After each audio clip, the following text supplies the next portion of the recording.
My name is Ethan Sefton. This is my wife, Christie. We've been a part of the Crossing for a little over 5 years now. I've had the opportunity to be the campus pastor there for those 5 years. We've got 3 children, Hallie, Jackson, and Nolan, 10, 9, and 7.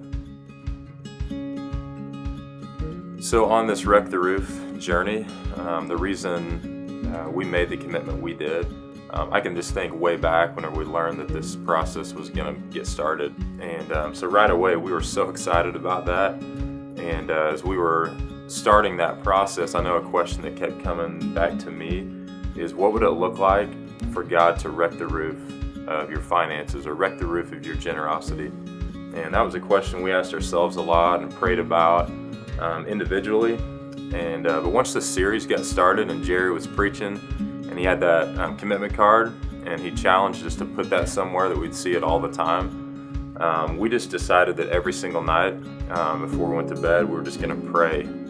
And through that process, it just became really clear to us that we wanted to make a substantial commitment for us to really give like we'd never given before. And pretty quickly it became clear that our house was really the thing we had, and it was the only way we could create the margin to be able to give like we wanted to. The house we lived in, we'd only lived in for actually just short of a year.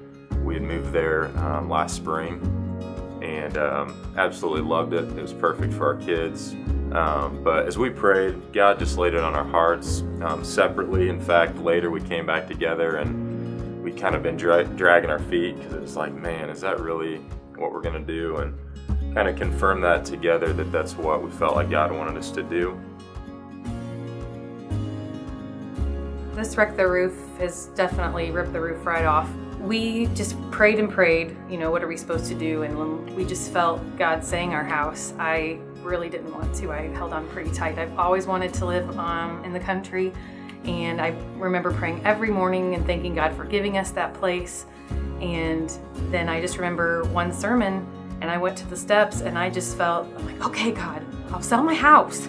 But it was definitely something I went back and forth between, because materialistically wise, I was really holding on to that. So through the Wreck the Roof journey, I'd say my biggest takeaway has just been the opportunity to give like this. You know, we've always been obedient in the tithe and looked for opportunities to give. You know, we find joy in that. And I think deep down I've always wanted to do more and maybe do something huge, at least for us in our situation. This feels huge. So without the opportunity of us going through this series as a church, we wouldn't have had the opportunity. So that's just been an awesome process, and we're just a little ways into it. You know, I'm sure there'll be ups and downs over the next 2 years of like, are we going to stay committed to this? And that'll just be fun, like just that wrestling with God and getting to recommit week after week.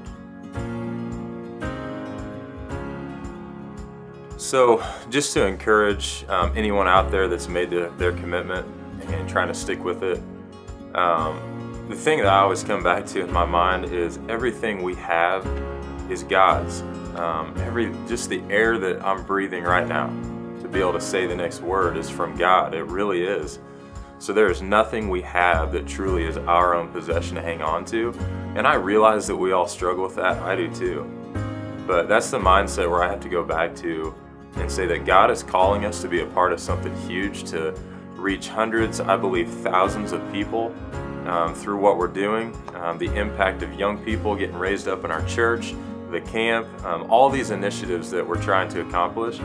And so if God is calling me to turn over some of my resources or to adjust things in my life to make that possible, yeah, there's going to be challenges. Yeah, there's going to be second thoughts. But just keeping that in the forefront, that I'm just managing what is God's.